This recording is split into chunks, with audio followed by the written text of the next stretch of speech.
Muy buenos días para todos, bienvenidos en esta mañana de 23 de abril a esta reflexión. Les invitamos a que tengamos una oración.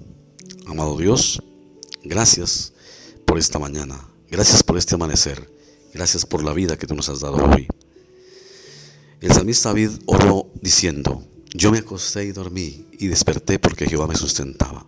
Te damos gracias porque nos acostamos, dormimos y hemos despertado por tu sustento, Dios, porque nos has cuidado, porque has cuidado nuestro sueño. Padre, te rogamos que nos dirijas en este día, te pedimos que nos perdones nuestras iniquidades, que no tomes en cuenta nuestros pecados. Pedimos que tú nos guíes para reflexionar en tu palabra. En Cristo Jesús. Amén. Para esta oportunidad les invito a que abran su Biblia en la segunda carta del apóstol Pablo a Timoteo, el capítulo 4, los versículos 1 al 5. Segunda Timoteo 4, 1 al 5, que dice así: te encarezco delante de Dios y del Señor Jesucristo, que juzgará a los vivos y a los muertos en su manifestación y en su reino. Que prediques la palabra, que instes a tiempo y fuera de tiempo, redarguye, reprende, exhorta con toda paciencia y doctrina. Porque vendrá tiempo cuando no sufrirán la sana doctrina, sino que teniendo comezón de oír se amontonarán maestros conforme a sus propias concupiscencias, y apartarán de la verdad el oído y se volverán a las fábulas. Pero tú sé sobrio en todo, soporta las aflicciones, haz obra evangelista, cumple tu ministerio. Esa es una exhortación que el apóstol Pablo le hizo y le hace a la iglesia. En su momento se la hizo a Timoteo, porque Pablo ya iba a ser sacrificado, iba a ser decapitado, y le escribe a Timoteo estas palabras, palabras muy vigentes. Primero que nos invita, dice, a que prediquemos la palabra a tiempo y fuera de tiempo. O sea, la palabra tiene que ser sembrada, es nuestra misión en todo momento. Dice, redarguye. Redarguye es invitar a redarguir es invitar a la reflexión. Reprender es cuando hay que exhortar a alguien a la luz de la palabra para su propio bien. Exhortar, dice, eso sí, con paciencia y doctrina. No es exhortar, reprender con nuestras propias palabras, ni está hablando de vaciar a la gente, ni de criticar a la gente, ni de condenar a la gente. Eso no es reprender, ni es exhortar. ¿Cómo se reprende, se exhorta, se redarguye? Con paciencia, con amor y doctrina. O sea, es la doctrina de Cristo, es la doctrina la que debemos usar, no es lo que nosotros pensemos. Luego dice, porque vendrá tiempo cuando no sufrirán la sana doctrina, sino que teniendo comezón de oír se amontonarán maestros conforme a sus propias concupiscencias. Apartarán de la verdad el oído y se volverán a las fábulas. Estamos viendo esa época. Hay una invitación y en este caso una exhortación que es bueno que hagamos y nos hagamos. No pensemos que todo el que usa una Biblia se consigue un púlpito, tiene sana doctrina y habla de parte de Dios. No. Nosotros tenemos que aprender a la luz de la palabra qué es sana doctrina. Porque hoy cualquiera se vuelve maestro de las Escrituras. Enseña, pero ¿qué enseña? ¿Cuál es el fin de las Escrituras?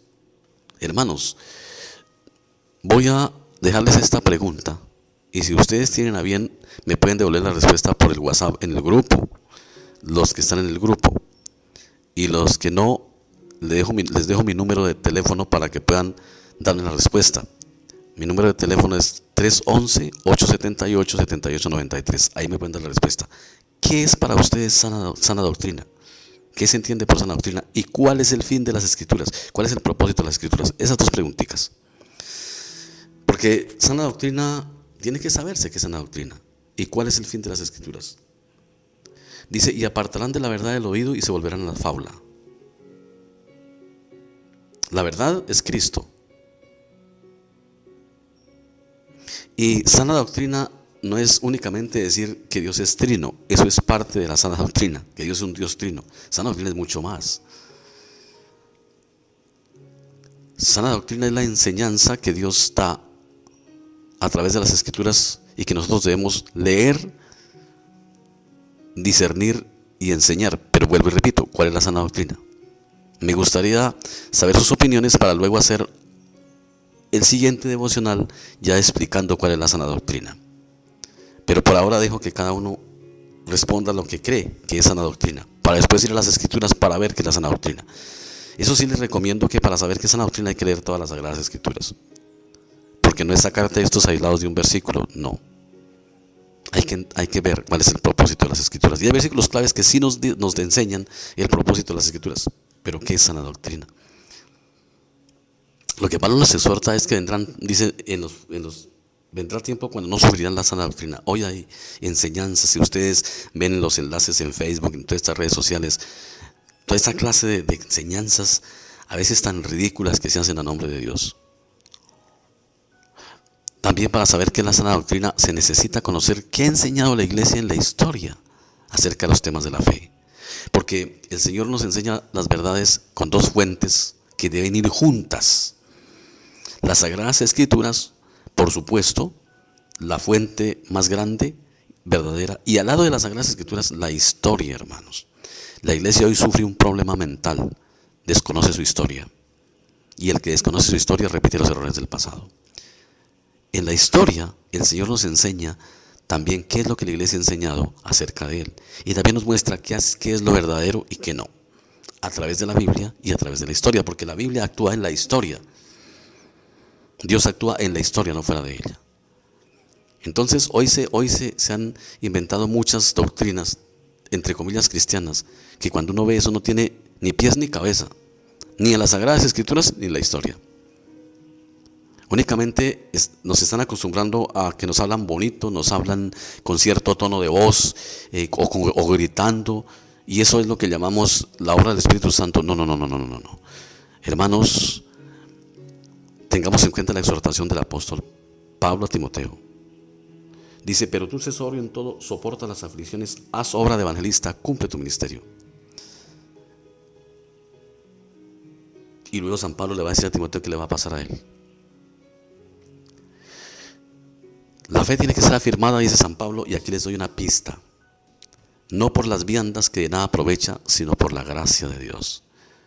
De manera que la sana doctrina, tiene aspectos que la hacen sana doctrina.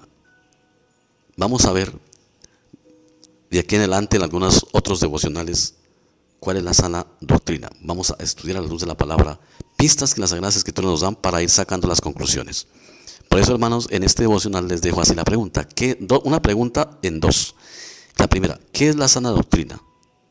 La segunda, que tiene que ver con la primera, es ¿cuál es el propósito de las Sagradas Escrituras? Esas dos preguntitas. Ustedes nos las pueden responder de acuerdo a lo que ustedes quieran. Y me las pueden responder al número que les di si no están en el grupo de la iglesia. De pronto, si son oyentes fuera de la iglesia, les espero sus respuestas.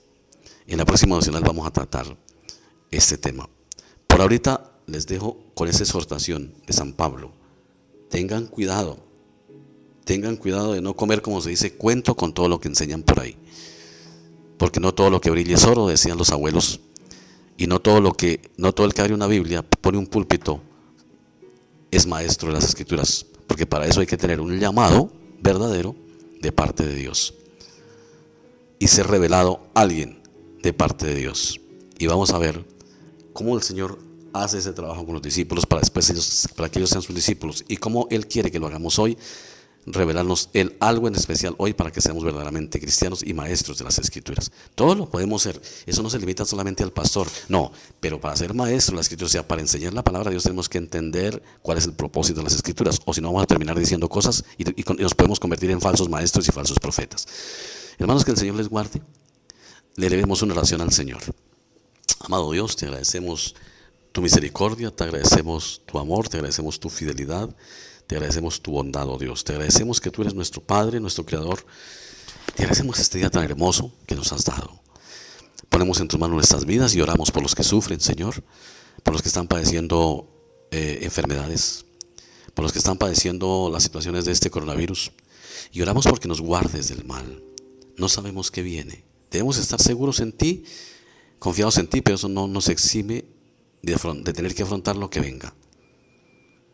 Oramos para que ojalá no sea nada difícil lo que venga, pero como dijiste tú en el Getsemaní, que no se haga nuestra voluntad sino la tuya, Padre.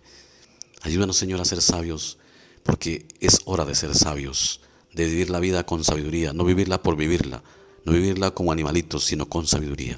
Gracias, Padre, por enseñarnos todas estas cosas. Gracias por este hermoso día. Encomiendo a mis hermanos, a los que están enfermos, a los que están en recuperación en los hospitales.